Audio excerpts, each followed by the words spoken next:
Subscribe to our channel, press the bell icon and never miss an update from Latestly. Last night, operating on my orders, the United States military forces successfully removed a major terrorist threat to the world, the global leader of ISIS, known as Haji Abdullah. He took over as leader of ISIS in 2019 after the United States counterterrorism operation killed al-Baghdadi. Since then, ISIS has directed terrorist operations targeting Americans, our allies and our partners, and countless civilians in the Middle East, Africa, and in South Asia. Haji Abdullah oversaw the spread of ISIS-affiliated terrorist groups around the world after savaging communities and murdering innocents. He was responsible for the recent brutal attack on a prison in northeast Syria holding ISIS fighters, which was swiftly addressed by our brave partners in the Syrian Democratic Forces. He was the driving force behind the genocide of the Yazidi people in northwestern Iraq in 2014. We all remember the gut-wrenching stories, mass slaughters that wiped out entire villages, thousands of women and young girls sold into slavery, rape used as a weapon of war. And thanks to the bravery of our troops, this horrible terrorist leader is no more. Our forces carried out the operation with their signature preparation and precision, and I directed the Department of Defense to take every precaution possible to minimize civilian casualties. Knowing that this terrorist had chosen to surround himself with families, including children, we made a choice to pursue a special forces raid at a much greater risk than to our own people, rather than targeting him with an airstrike. We made this choice to minimize civilian casualties. Our team is still compiling the report, but we do know that as our troops approach to capture the terrorist, in a final act of desperate cowardice, he, with no regard to the lives of his own family or others in the building, he chose to blow himself up, not just to the vest, but to blow up that third floor, rather than face justice for the crimes he has committed, taking several members of his family with him, just as his predecessor did. I'm grateful for the immense courage and skill and determination of our U.S. forces, who skillfully executed this incredibly challenging mission. The members of our military are the solid steel backbone of this nation, ready to fly into danger at a moment's notice to keep our country and the American people safe, as well as our allies. And I'm also grateful to the families of our service members. You served right alongside these soldiers and sailors, Marines, Special Forces, the loved ones, giving them the strength and support they need to do what they do. To our service members and their families, we're forever grateful for what you do for us, and we owe you a debt. Thank you. We're also aided by the essential partnership of the Syrian Democratic Forces. I want to commend our dedicated intelligence community, the Department of Defense, and members of our national security team throughout the government, whose meticulous and tireless work over the course of many months ensured that this mission succeeded.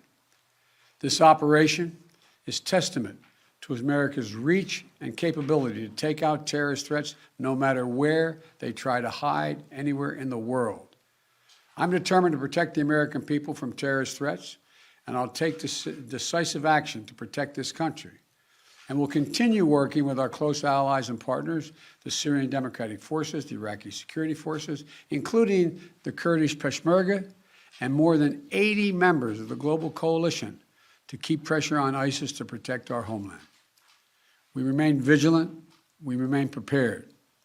Last night's operation took a major terrorist leader off the battlefield, and it sent a strong message to terrorists around the world. We will come after you and find you.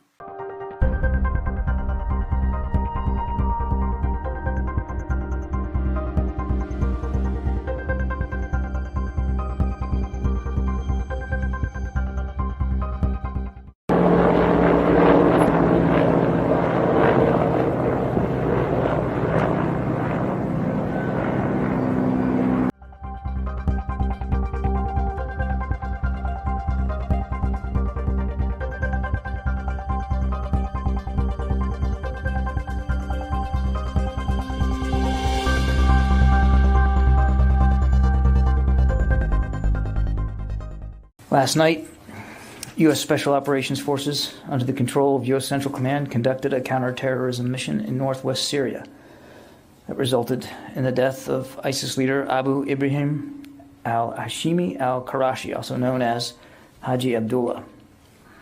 Haji Abdullah was a very hands-on leader and involved in many day-to-day operations of ISIS, and certainly keenly interested in restoring the